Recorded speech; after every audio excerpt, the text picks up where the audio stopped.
Wondery's new podcast, Dis and Tell, wades into the glorious mess of celebrity beef. Each episode explores a different iconic celebrity feud and asks, what does our obsession with these feuds say about us? Follow Dis and Tell wherever you get your podcasts. You can listen ad-free on the Amazon Music or Wondery app.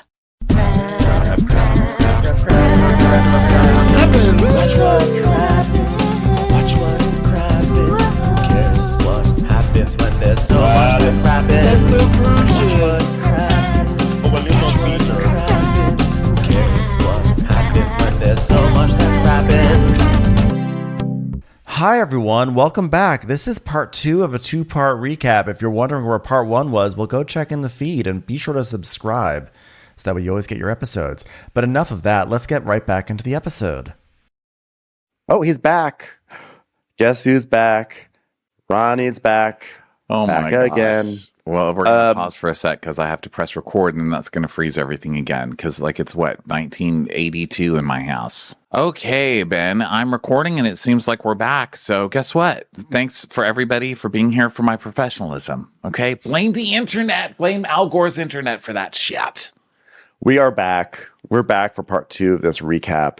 And where we were at, we had a little technical issue, which was perfectly timed, right? After an hour of the first episode, was Monica talking about how all the comments online about her affair have really, really hurt. They've really hurt her so much. And you could just feel Heather gearing up to make a point here. But Whitney does it first. She goes, yeah, it hits different when the internet comes after you and trolls come after you and golf carts come after you. Especially when your daughter is driving them. It was awkward. High on soda. Soda drug addict. They're like, you deserved it, bitch. It's like her Bobby's standing offline, don't fuck with me again. I'm 12. Give me the Pibbs. Give me the Mr. Pibbs. Oh, so she's like, I too have been called every name in the book. And then you get on a show and then the people come hard on you. you want to rethink that one? Yeah. Can we start again? You get on a show and people come really hard in you. Whitney. Think about, okay, everyone's just so in your face. They're just coming in your face. All right, that's officially too far. Just say you got on the show and the people come hard for you. You exploited my vagina for your show. And then Heather goes, the comments really hurt. Really hurt. And just sort of stares at Monica do you understand now why we hate you? She's just staring at Monica, hoping that Monica the angry realizes. Heather squint. It's lost on Monica. But it was a great squint. Monica does not care. Yeah. It's a good squint. It's like the sucking in the cheek thing and kind of moving your tongue around, but squinting at the same time. How dare you, young lady? And Monica's like, I don't care. I'm the star. so Andy's like, well, when the SLC women vowed to start the year with fresh powder and fresh starts with powder in their starting. God, there's a lot of powder. Anybody want to do some coke? I'm sorry. That was a Kathy Griffin quote from a long time ago. I don't know her. What were we talking about? God, is that an anchor on that table? Where am I? Andy is just staring at his watch already. He's like, get me out of here. I know. He's like, it didn't take long for the women to draw lines in the snow, landing several friendships in hot water. Bath water, to be exact. And Meredith goes, how? She hasn't said anything this entire time. It's just it was you've just opened your laptop and it's whizzing up to speed. It's you have 3 messages. So now we have, so this was also shitty. Now tell me if I messed this up. But we see it's a 3-minute long package talking about all the feuds of the season. And we see Meredith versus Whitney. We see Lisa versus Meredith. We see Whitney. We see Whitney versus Lisa, Heather versus Whitney. And then it ends. Did I miss it? Did they not include Meredith versus Angie in this montage? No, they didn't. And I think it's because they have a whole segment later where they get to that. So they didn't want to set Meredith off. I mean, Meredith has come with a purse full of like Kinko's printouts. Okay. They're like, do not trigger Meredith. Or maybe it's just that this was like feuds amongst the original four, but to me, it was like very funny that like they just like Angie just is such an afterthought by production at this reunion. Poor Angie, she was like a significant part of the season and they just don't even include her in this package. And she's like, I know we come back from the package and they've put a tarp over Angie. She's just like a bird that is tweeting to you. It's a backing tape and a sign that says not a seat. I thought this was so funny because Whitney, so it ends with Lisa saying, wait a minute, you had a conversation with Heather that I'm self-absorbed and you're helping me be a better person. And then Whitney, we come back and Whitney goes, wow, Heather was really spinning that story, huh? She's really spinning it. Oh my God, look who's talking. Whitney. We find out in the coming moments how terrible Whitney really is. I mean, thank God you are hilarious, okay? Because you are fucking terrible. And I think she gets away with so much just because she is like, oh, she just has that kind of wide-eyed, like dumb aspect just of her. Pivots to the next thing. Yeah. She just goes, okay, just try something else out. She starts so much shit based on lies.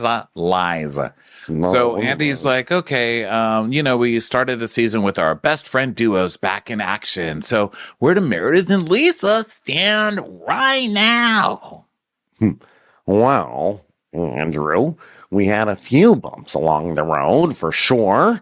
It was a road with a precipitous cliff, and I'm sad to say our car nearly drove over. If it weren't for the quick thinking of our driver, we would have plummeted to our death 3 inches below.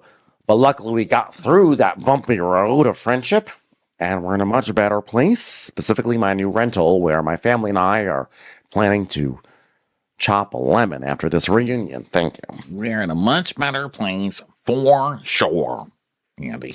And where are Whitney and Heather? And she's like, I mean, listen, we just we're used to being on a show with just 4 people, so we'll fight whenever you need us to. Okay, just give us a call. Just tell us.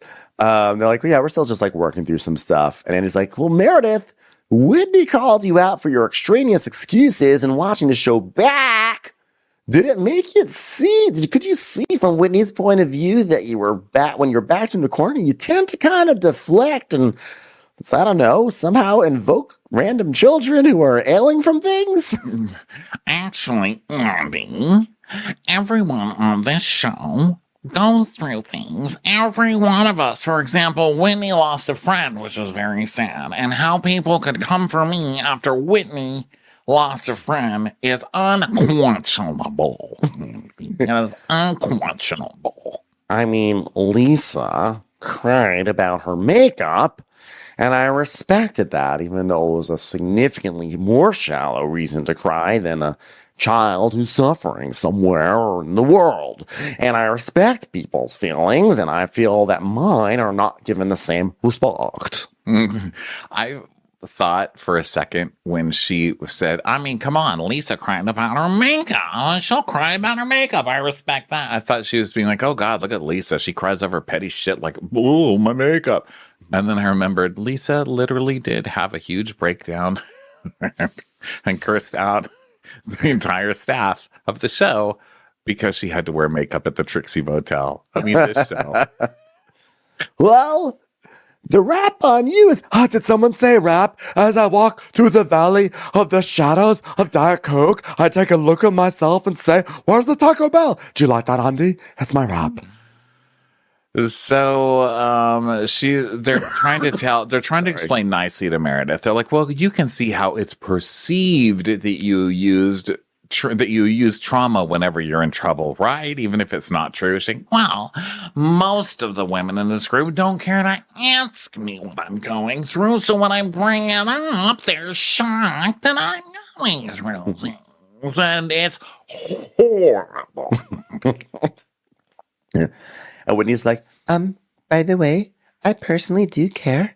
She goes, and then Lisa goes, I see both sides. In some situations, I'm like, Meredith, like where I'm like trying to do my best and like it's like not being appreciated. Like when I'm just like trying to put on like designer clothing and they want me to wear drag clothes, like I'm just not appreciated. And in that regard, I see Meredith's side.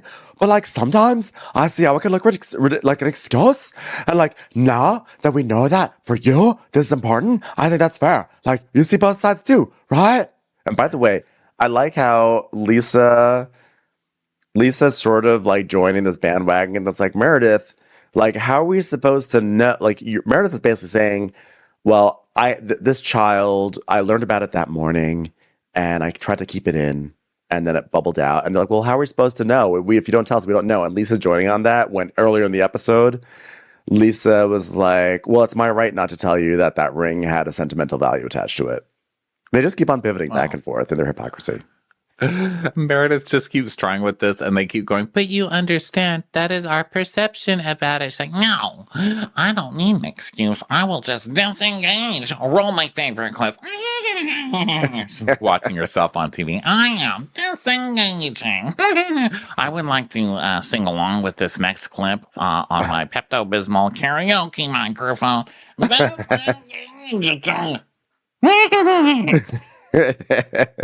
God, I really do great work over the seasons. I have no problem walking out. Yeah, I'm disengaging. So Heather's like, oh, the Ice Queen has a heart. And we learned that this season. I am not going to engage with you calling me the Ice Queen. I never called myself the Ice Queen, and I will not say that I'm the Ice Queen. Thank you very much. And Lisa is just not happy to let Andy get to this part. So Whitney's like, Listen, bringing it up wasn't to hurt you. We were just saying, like, do you see what we're seeing as far as you bringing up traumas when other things... Mine. so Lisa's like, You know what, Whitney? The same can be said for you. Like when you lost your friend Sherry, I hugged you and I said, how are you? And you said you don't want to talk about it right now. and then we see a clip. Which this was was the biggest wild revelation to me. This was crazy that they just put this clip in and then just act like, haha, we're good at editing. They did her so dirty. They really did. And how rare is it to stand up for Lisa Barlow on these shows? I mean, she's ridiculous. Like, I feel like she's wrong most of the time, but wow, they really did her wrong. So we see the clip, and this is at the party, the Heather Bad Mormon party or whatever. No, this is the Whitney No. Which part? This is Meredith's jewelry party. This is a Meredith jewelry party. My new jewelry line. Meredith jewelry. And by the way, never mind. Meredith jewelry. Go on. And Lisa is the way we originally saw it was like, Oh my God. Hi, Heather. Heather, I got you some gifts. Oh, hi, Whitney.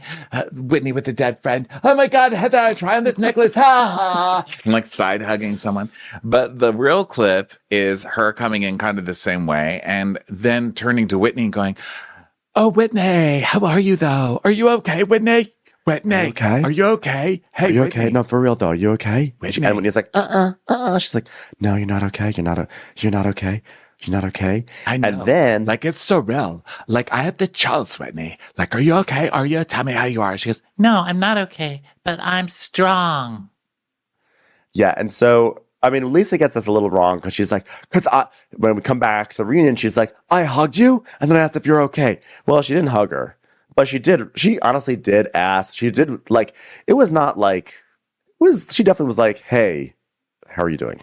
You know, and you know, she said that, and then Lisa goes, and on top of that, in Bermuda, you said I asked you how you were doing too many times, and then we see some more footage that we'd never seen before, where Whitney is saying like, I felt like when you were asking me like if I was okay, that was like antagonizing me to not be okay. It's like, oh, okay, that is what? Okay, not you're just fair. an asshole now.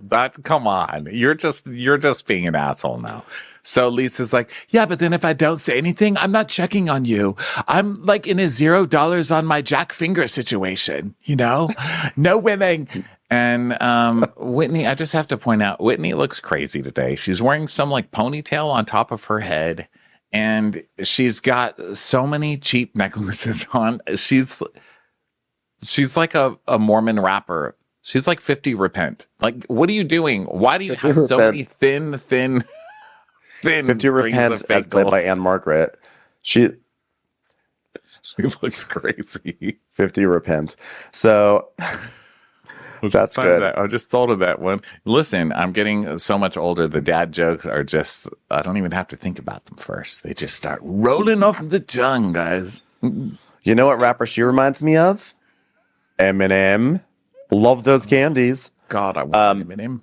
Except the organic kind. Boo. Boo. So Lisa's like, okay, you know what? You were clearly triggered that I had gifts to give from the book signing. And Whitney, I am not wrong. I was dancing on eggshells, which I like that she wasn't just walking on eggshells. She was actually dancing on them. I danced because I'm a rapper now. So I was dancing on eggshells with you. And I care about you. And my intention is not to hurt you or be dismissive. No. Wait a minute. But can you see how it looked from my perspective? Oh my God, all Whitney, about did you pick perspectives. that up in a therapy? She's coming and saying that for every argument today. But it's my perspective. I am allowed to have my perspective. Can we start again?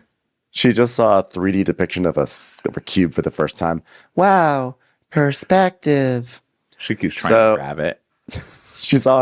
She noticed the horizon for the first time. Wow. I always thought the road was a rectangle, but it's a triangle. No, that's perspective. Yeah, it's when I'll you stop. look I'll see my back way on out things now. from the Goodbye, past. everyone. That's a retrospective, Whitney. Okay. So Lisa's like, No, you know what? Like, and also, did I give you any sign on the days leading up that I was not a friend to you? Like from that party? Like I was a friend before that party and I was still being your friend. and she goes, oh, well, yeah, but like then when you came to my house, you got distance from me because I called you out. She goes, No, you didn't call me out. You chastised me. I mean, Which, by the way, she didn't. She did not. Whitney did not. So now we support Whitney. Whitney did not chastise you. She said, please stop cursing. My kids are right there. Because Lisa was like, and this fucking business that's happened with the fucking bullshit happening. I just choked on my Lisa Barlow impersonation, everyone. It'll do that. I just choked on Barlow. So Lisa's saying, you know, Whitney, there are so many things that I have to sweep under the rug with you just to pretend we're fine because you just can't take it. And Whitney's like, oh, yeah? Same. Can you see it from my perspective? And she's like, Wait, okay, then you know what? Go ahead, name one right now. What are they? What do we have to sweep? What do you have to sweep under the rug with me? she's like, No, I have hardwood floors. and And then we cut to commercial. Fucking love this show. Whitney trying to remember one example and she can't do it. Wait, no, here's one. Nutmeg. Oh, wait, no, that was on my list of favorite spices. What's going on? You know what? I don't think that we did cut to commercial. Every time Whitney starts looking around like that, I feel like there's a commercial taking place in Whitney's head. It's like she just cuts to commercial on her own. She has throwing to a Little Caesars commercial energy. Pizza Pete. Either that or like the Ross Perot dancing guy for the Six Flags commercials. Oh my God, that freaking guy. I'm sorry. I really feel like I have a booger. Do I? I knew I it. keep feeling it, you guys. I'm taking a picture of my nose and now I'm going to look at it and close up on it. I don't think I do, but if anybody sees a booger, I'm really sorry. If it's We'll be sure to happening on alert the Crap Is On Demand. authorities. And we'll call the secret police. Also, that's a terrible fucking angle for me, so I'm going to delete those two pictures. Jesus. They didn't already make it to iCloud. Okay, guys. You have beautiful lighting and great angles. Relax. God, I love you. Okay, let's get back to it. Don't you love a scolding compliment? It's time for a commercial. It's time for a Crappens commercial. Being an actual royal is never about finding your happy ending. But the worst part is, if they step out of line or fall in love with the wrong person, it changes the course of history. I'm Arisha Skidmore-Williams. And I'm Brooke Sifrin. We've been telling the stories of the rich and famous on the hit Wondery show Even the Rich, and talking about the latest celebrity news on Rich and Daily. We're going all over the world on our new show, Even the Royals. We'll be diving headfirst into the lives of the world's kings, queens, and all the wannabes in their orbit throughout history. Think Succession meets The Crown meets real life. We're going to pull back the gilded curtain and show how royal status might be bright and shiny, but it comes at the expense of, well, everything else. Like your freedom, your privacy, and sometimes even your head. Follow Even the Royals on the Wondery app or wherever you get your podcasts. You can listen to Even the Royals early and ad-free right now by joining Wondery Plus.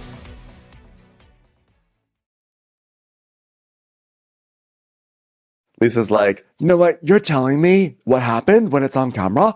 And I gave her the stuff as soon as my arms were free. And I hugged you. And I said, are you okay? Are you okay? And you said you don't want to talk about it. And you go off the vibe, like nothing was going to do. It's going to be okay. And he's like, yeah, but I was just irritated because I saw you go around the room.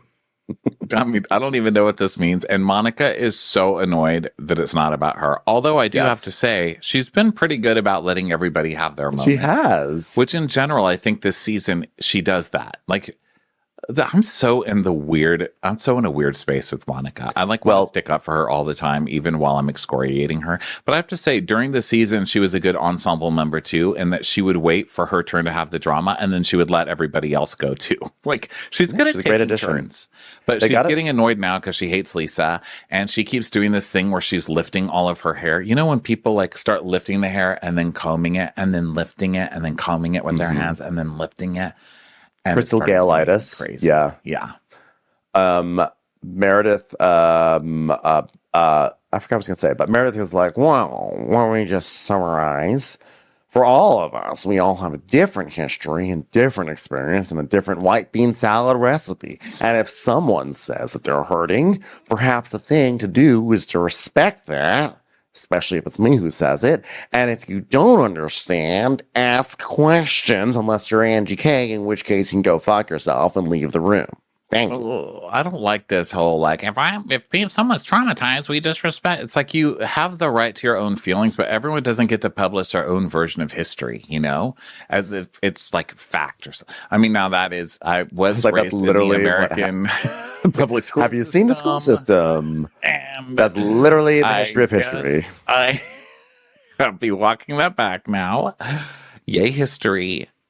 Still Statue of Liberty, put down your arm. Okay, that's good. That being said, that bitch thinks she's smart because she's got triceps.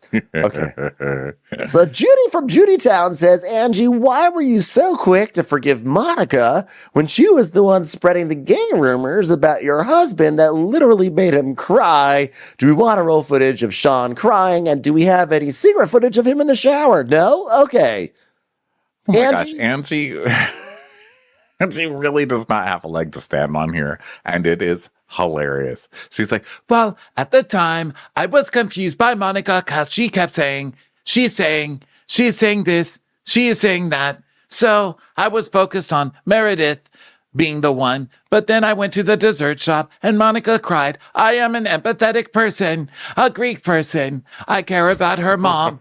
I give Greek grace. So I went backwards and put it on Meredith. And that is why Lisa was hurt as well. And Lisa's like, I was hurt. I was very hurt. Let me finish. Baby gorgeous.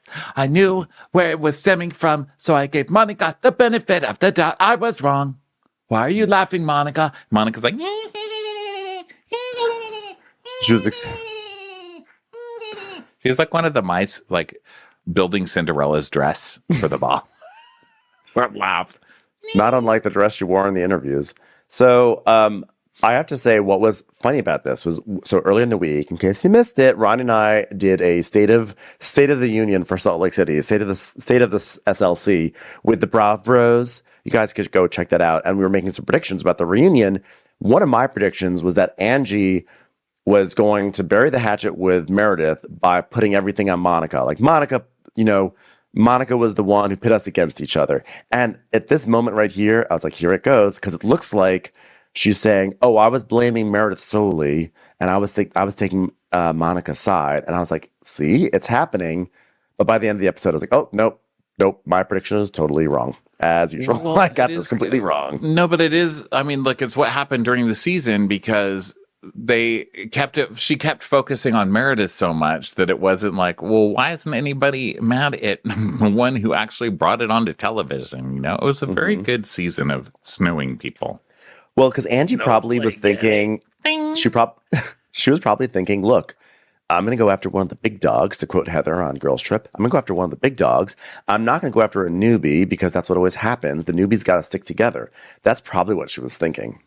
Well, and also Monica came in as her friend, right? So even though they had like a couple falling outs or whatever, she's still supposed to be her friend. And Angie, you're right. She's a newbie against all these people. And she's got Meredith freaking after her ass, or not liking her at least and not inviting her on group trips or whatever. So I don't think it was a terrible move, at the time. I mean, in retrospect, obviously it was.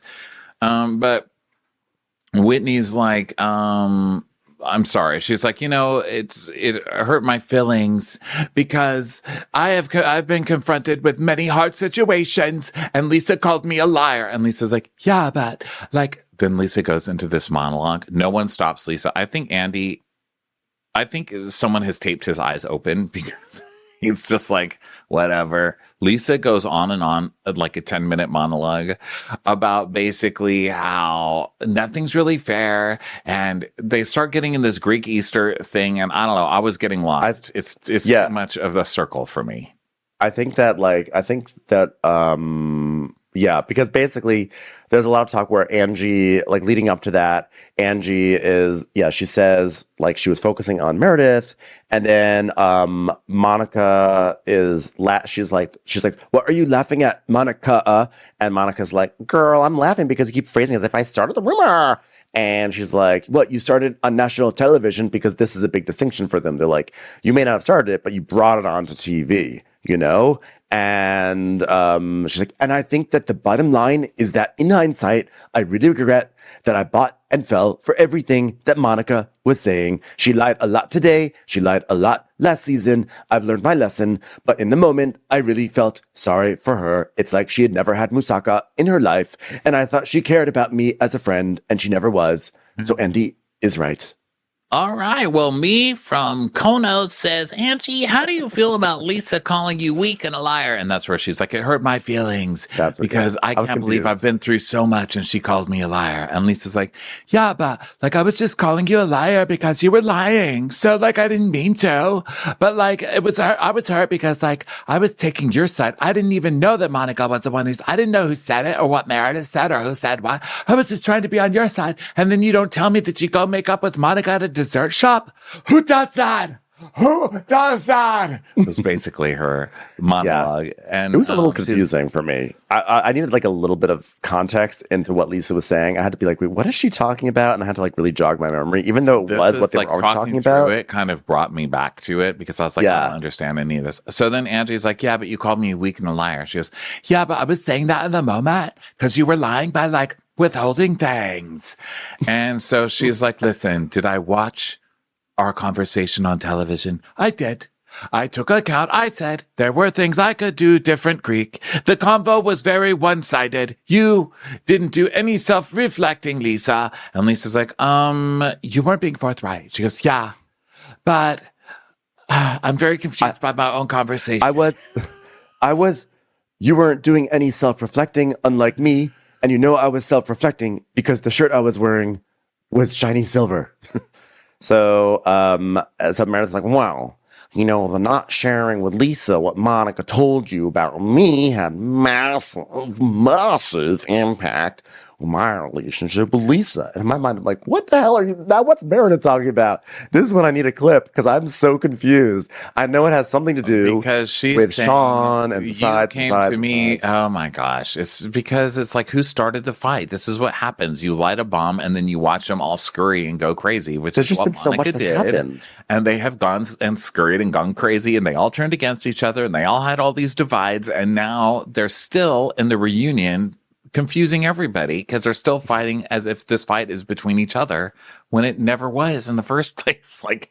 It's some pretty decent manipulation, you have to give her credit. So then Andy, the next question is, Dole from us, Whitney, do you think that Lisa makes everything about herself? And Whitney's like, yeah. And Lisa's like, do not. Do I get to defend myself? Is this a question for me? Okay, thank you. You have already defended yourself. No, I don't get to defend myself. I hate when the internet, when my intentions get like misinterpreted. And like, it's like I speak a different language, like East Coast versus West Coast, which is funny because that's also kind of like a big rap thing. And like, I know rap now. So like, if anyone has any questions, I can tell you about like Smalley Biggs and Paksuk Shakurs. And Monica's like, oh my God, shut up, stupid. Jeez, old people never stop talking. And then she's like lifting her hair and doing the hand brush and rolling her eyes a lot. And Whitney's like, well, I think the problem, Lisa, is that you just like ignore us when you're mad at us. Like, when I go on TV and accuse you of never of making light of my friend dying and then walk away, like, I can't believe you didn't call me. Why? I mean, sometimes I'm just like, why? What are you people talking about? Why would she not ignore your ass? You just completely humiliated her. And did you see her reaction? She was breaking down to the poor pianist in the lobby. Lisa's like, I do that. Yeah, I do that because I would rather take a step back. And Whitney's like, well, you have to say that you're taking a step back. You know, as your friend, can you just say, I need space? And like, I'll talk when I'm ready. She goes, yeah, I can do that. No problem. And Annie goes, Whitney, do you think you're the reason for Lisa's growth? And she's like, no. And you know what's real? You know what's crazy? Like that people really don't understand. We have like a real friendship. It's real. And Lisa's like, yeah, it's real. I love Whitney. I love you, Whitney. Like, I love you. But can you see it from my perspective? Okay. Trust the perspective. Yes, we can see. I feel like every time that Whitney sees one of those TikToks that says, POV, you're skiing down a mountain and a bear's behind you, she's like, but what about my perspective? It's like, Whitney, you're not even in the TikTok. So Heather's like... She's one of those paintings that you have to stare at a long time for it to like jumble together as a painting and then just tries to walk it through it like a sliding door. Like, what? Can you see from my perspective that I'm not giving you a peace sign back? So it's always a peace sign. Why is it always a peace sign? Or Jesus. I mean, when I grew up, it was just all Jesus. Like they would have those wood blocks that are kind of put together on a portrait that just looks like a maze, you know, like edges. But then you had to stare at it for a really long time and you suddenly start to see that it spells out Jesus. We had that at my house. I will never forget. And the first time I saw it, I was like, oh my God, that says Jesus. And my dad was like, finally, you're seeing the truth. Welcome to my childhood. Okay, so I was about to say, one thing that I really like about this cast is that every single cast member looks like they are trying to figure out a magic eye picture all at the same time. Magic eye, is that what they're called? Yeah. I like that. So they take a break and they make small talk about espresso martinis. And then it comes to Meredith. It comes to marriages. By the way, I'm sorry to interrupt. But they're talking about espresso martinis because Whitney wants one. And Meredith's like, oh, I have one up in my room. I only had 2 sips, but we'll get one down here for the next one. Which means that next episode, Meredith's going to be wasted, and I cannot wait. She's going to be sloshy pied. So then they move to a marriage segment. Angie was accused of hiding rumors and rumors and nastiness. That was good, right, guys? Hold on. Let me say it again. Angie was considered, she had rumors. God, I love me. He loves this. Yeah, he really does. And so we see a clip. Want to talk about the woman, the nasty. So what was funny here it's like, okay, so Angie wasn't included in the feud package, but here it is. Angie suffering from these vile rumors that Sean might be gay. And we see Angie at home and Sean crying. And what about Electra? And it's like a big Angie package. And it comes out of the Angie package. Like, it kills me to think that icon Meredith Marks won't be coming over to our home anymore. Can you call her? Just call her, please. So here it is, finally the Angie package. It comes out of the package, and Angie's first question, hey, Whitney, what point did Justin stop wearing his ring? I was like, wow, you guys just don't like Angie. Angie. Poor Angie.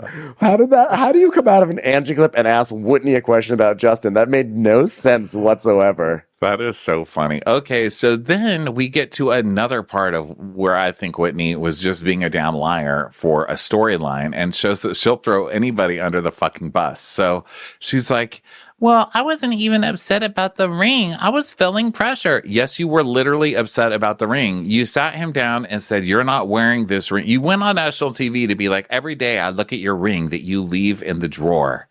And that hurts me, Justin. That's insinuating, especially with the way that you got with Justin. That's kind of insinuating that Justin got this new job and he's a boss man again and he's kind of fucking around or trying to hide that he's married or something, which is how I took it. And I mean, I can't speak for the whole audience, but it's how I took it. Yeah, that was the implication. And then it cuts to her going, well, the wedding ring wasn't fitting him. What? And now he wears it on a necklace. He's a big guy.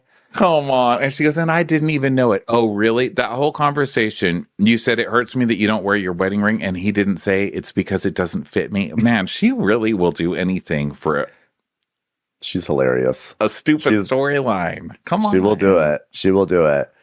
We've been married for 14 years, and it's been like a long time. There have been ups and there have been line, sideways, no, downs. And she basically says, like, oh, yeah, I brought a lot of trauma into the marriage, and Justin's an incredible human being, and therapy helped a lot. So now Andy is like, okay, well, I guess I have to ask Angie a question. So, Hold on, hey. Penelope, take off the tarp. They come out and they take the tarp off of Angie. She's like, tweet, tweet, Greek, tweet, tweet. Polly want a Greek cracker. So Andy's like, so it was so sad seeing Sean get emotional on your city block sized bed that you made so giant so you never have to touch each other. How are you doing over there, Angie? How's Electra doing? Does she really exist? Everyone is doing great.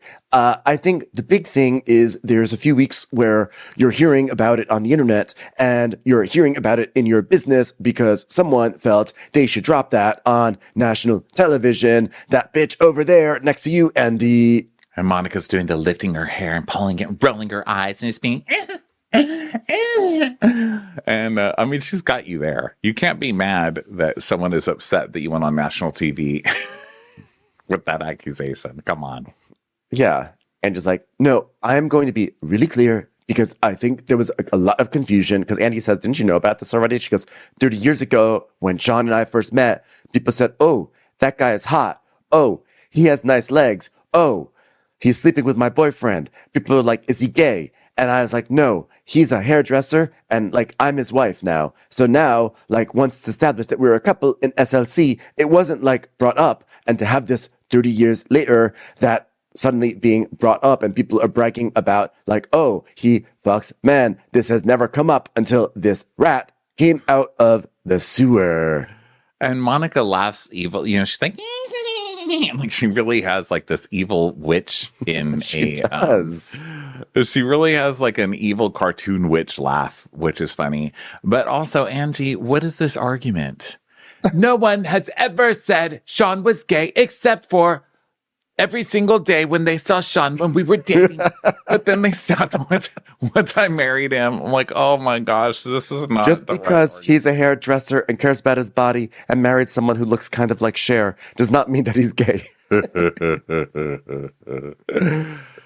So also, obviously, for anybody new, we're not saying that it's okay that anybody was saying that her husband's gay. Obviously, that's not cool. It's just like, what is this argument? No one thought he was I'm gay not except everyone before we were married. Yeah, and I was just being jokey when I was saying that sleeps with a boyfriend. I was being jokey, of course. Of course. I don't want to like start. We can't just like apologize for every little thing. I just don't, I don't know if anybody. I know we're not trying to first hears us and it's like, what the fuck, you guys? Yes, we're you evil. guys are outing him. You guys are outing. We're not trying. No, we're just being you're just being stupid. So then Monica's doing her. And she goes, do not act like this is the first time you've been called a brat, Monica. And she goes, No, it's not. That's why I'm laughing. Come up with something else. Okay, prayer hands. And I was not even mean to you at all during filming, except for this rumor I started to try and hurt your marriage and hurt your husband. And then Monica, though, because Angie's like, well, you backstabbed me right in my face, which is really face stabbing, but that's fine.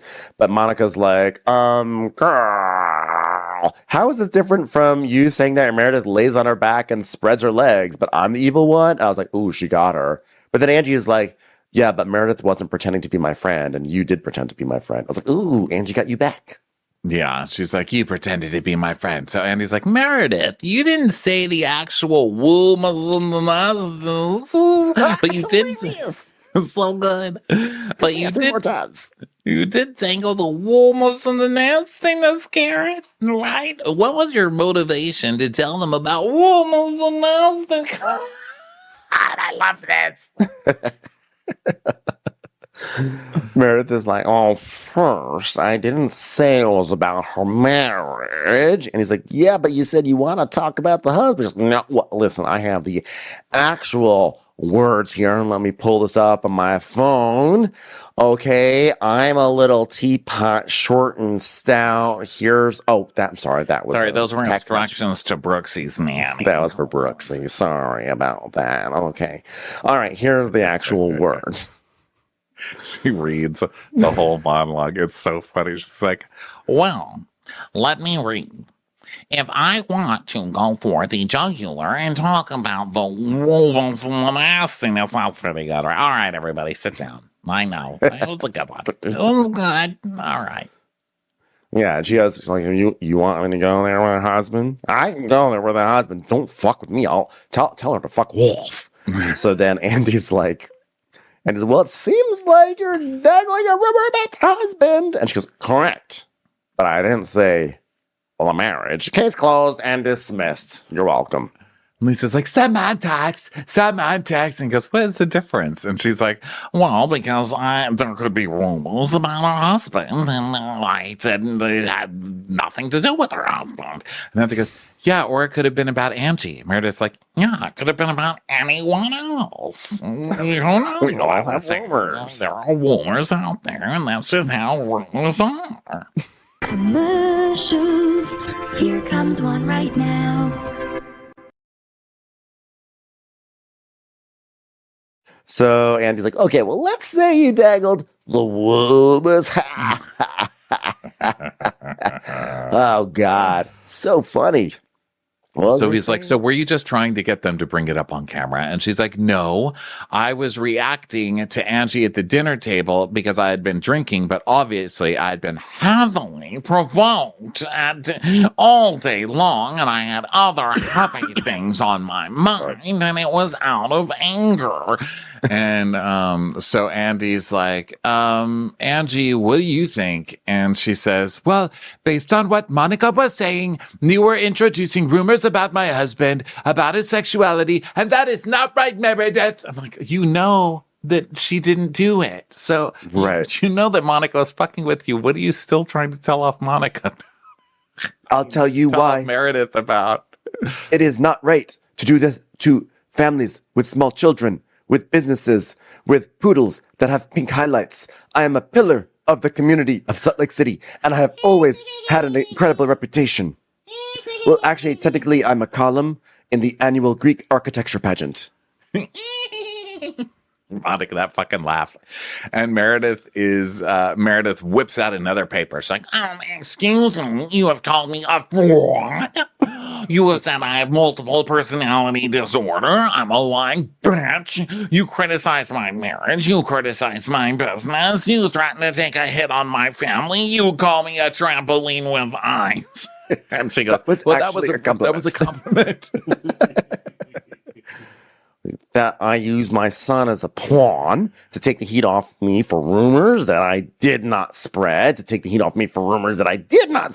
I was going to get fired. So that's why I started rumors about you, that you make me relevant, and you also, by the way, threatened me in a cave. I'm in the middle of all this. Angie goes, okay, let's do this one by one. That is a lot. Hold on. We're not at a Greek diner. Okay, there's too much on the menu here.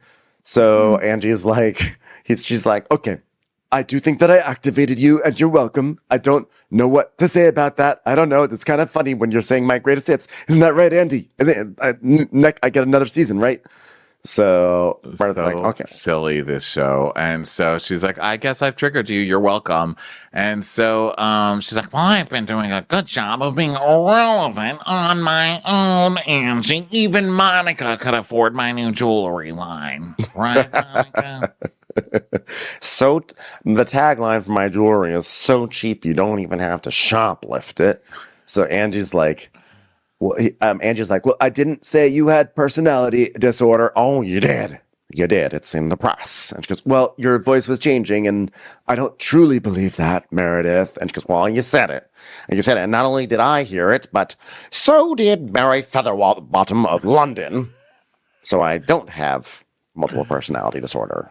Oh my gosh. So then Andy's like, okay, Angie, you did scream that the only one spreading their legs outside of marriage is you. What did you mean by that? And she's like, Meredith, to be honest, I was told you were seeing other people in your marriage. I am sorry. That was wrong of me to say. I never should have. And of course, they're bringing up the season 1 rumors, right? Where Meredith and Seth were separated, but pretending not to be, but then they were separated.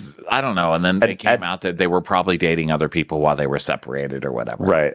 And real quickly, by the way, Angie also explains why trampling with eyes is a compliment, because she goes, that means you have nice, tight skin, and it's better to say that than you're wrinkly. So I would take that as a compliment. It's like, nice, not believable at all save. You're a trampoline with eyes. There was this is from Substack Open Water, trampling with eyes and other perfect insults. So I guess this is a saying that we've just never heard, right? I hadn't heard it, and I really loved it, to be honest. I didn't even understand it. I just thought I thought it was funny. It's one of my favorite things. When it was in the trailer, I was like, oh my God, icon. So Meredith says, well, I think it's really sad for women, if that's what you even are, to poke. I don't mean that as transphobic. I mean, are you even a human being? Sorry about that. That came off very wrong in the middle of my sentence here. But, well, I said it's really sad for women to poke and prod at another woman for being honest about marital problems. Espresso martinis are hitting early, I've got to say. And to try to weaponize that against her at a later date, me at a later date. Why can't I read this sentence when I'm really happy? God, I gotta finish this. Where's the period on the sentence? I gotta get out. Weaponize my open relationship. The same year, I have a podcast out called Hanging in the Balance. They're probably gonna get divorced. Available on iHeartRadio. Our podcast just got picked up by tenuousmarriages.com. How could you even weaponize it? What is their marriage called? Their show's called Hanging by a Thread. Barely Still Here. The podcast. Barely Still Here. Talk about my marriage. On the Frosty Relationships Network. I Don't Heart My Husband Network Radio. I heart radio more than I love this idiot I agreed to marry years ago. So Angie's like, but you bring up other marriages. I did not talk about your marriage. So Angie's like, oh my God, you cannot yell at me about things. When things like this come out, then we respond, and then another person says another thing. That is called a Greek circle. And it's like, law against women. And they have this right where Angie's like, what do you, listen, you say something about marriage, something low, I say something low. That's just how it goes, Meredith. And she's like, oh, you've tried to crush my perfect marriage. It's like another yelling circle, but goddamn, it's funny. And then out of nowhere, hey, Ira Madison 3 tweeted. I was like, Ira? And then he's... Oh, I didn't catch that. Yes, Ira! That was Ira. Look, it was like not too long ago, Danny Pellegrino got a question in. Ira got a question in. My problem, I feel like it's time for us to get a question, except that every time that Andy puts out the call, I'm like, I don't have any questions. It's so weird. I always blank. I'm like, what's your favorite color? So Ira's question was, hey... Whitney definitely used Monica to be the one to bring up the rumor on camera. She's in her villain era. That was Andy doing Ira Madison. That was me doing Andy doing Ira Madison. I'm all proud of Ira. I'm looking at my notes. I'm like, where am I? So hold on, Monica. He's Monica. Okay. So Whitney looks happy that he's called her a villain, right? And she's like, not true. One, this is a tricky situation because one, I didn't know about the rumors, and 3, I never heard the rumors, and 9, the first time I heard the rumor, mouth hurts. And Lisa's like, yeah, but I told you in Palm Springs. And Monica's like, I just want to clarify something. I just want to start by saying that I don't blame Whitney for what comes out of my mouth because, like, I say what I want to say. So, period, but the T at the end. Period. Yeah, I don't even know how to make the Allah noise that she does. And Angie is like, Monica was determined for this to come out about me because she went around to everyone in this group and said there were rumors about me in the first week of filming when I thought we were friends. And she was determined to come on national television and trash my marriage. And Monica's like, no, we wasn't. It's like, you went to every single person in the group the first week of filming and said, a rumor about me. And I thought we were friends. And Monica's like, I did never tell Whitney. And she's like, I am talking. This is my Greek marriage. This is my Greek moment. You have no respect for Greek love and marriage. And so you need to Greek zip it, Greek. Monica's, oh, wow, you finally made it 4 seasons later, which is funny because you were the one who literally, also went on that journey. So Andy and it was so good because she goes, oh yeah, 4 years later, you finally made it. And Andy goes, well, I mean, the same could be said to you too, Monica. It's like, I made it, bitch. I deserve to be here. # pillar of the community. Okay? Because I tick all the boxes. Spending your kids' money on a fucking purse. You're irresponsible and you're sending a bad message to your daughters. Oh my gosh. So she tells Andy, well, at least I didn't have to force it. And they're all talking over each other. Yeah. So then Angie says, forced it. Didn't she say something like, I'm glad you said that actually, because it makes more sense. Because I wrote, everything your fucking Ranger over a carport. Your fucking Ranger over a...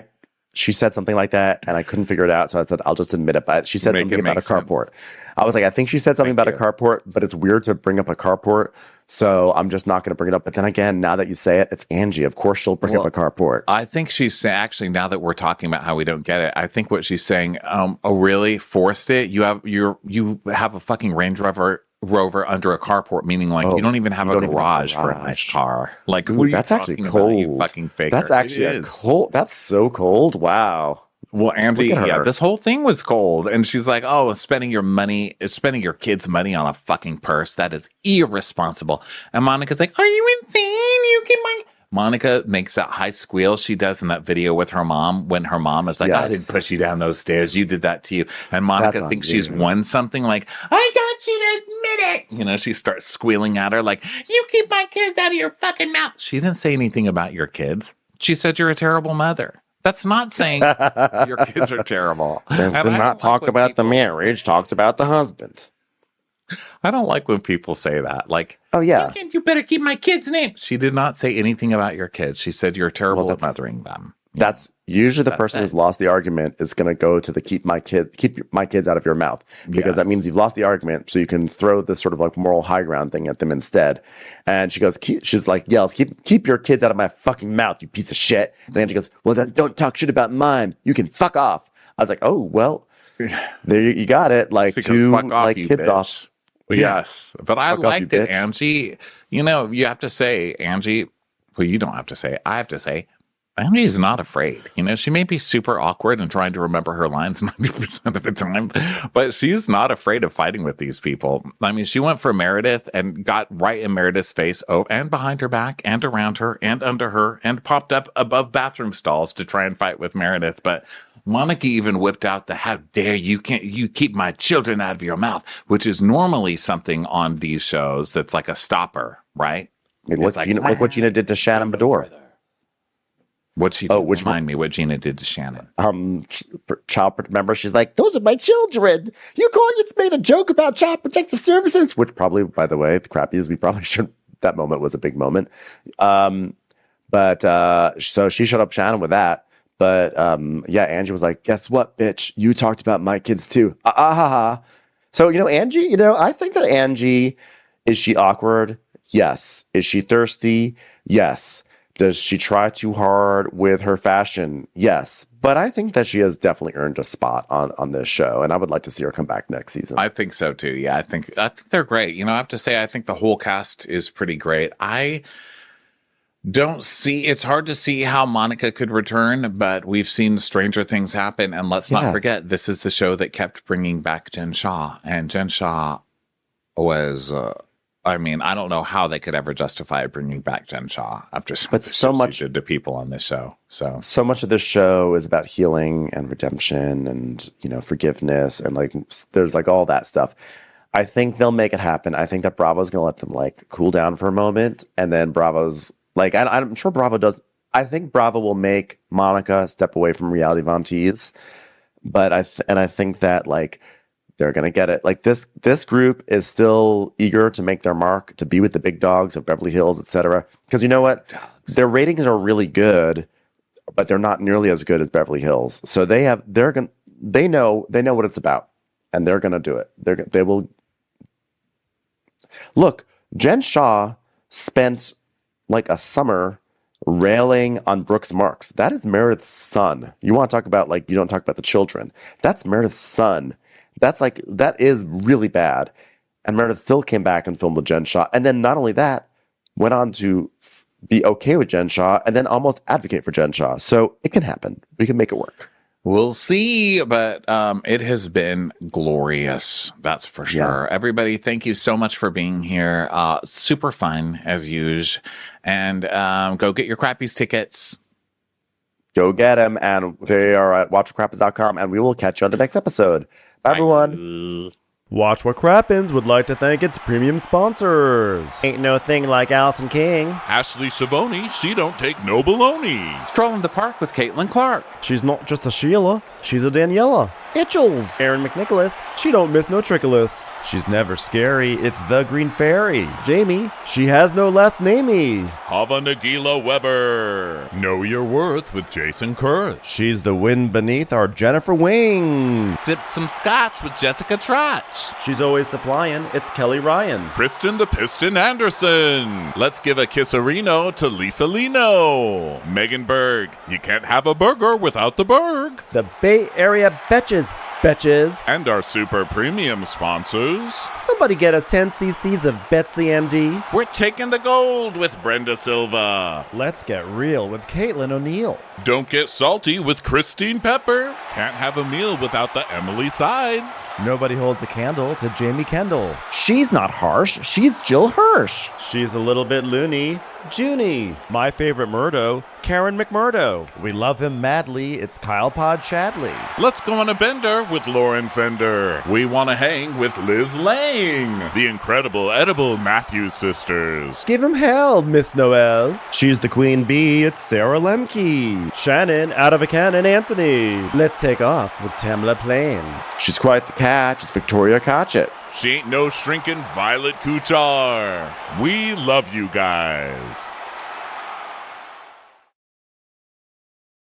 Hey, Prime members, you can listen to Watch What Crappens ad-free on Amazon Music. Download the Amazon Music app today. Or you can listen ad-free with Wondery Plus in Apple Podcasts. Before you go, tell us about yourself by completing a short survey at Wondery.com/survey.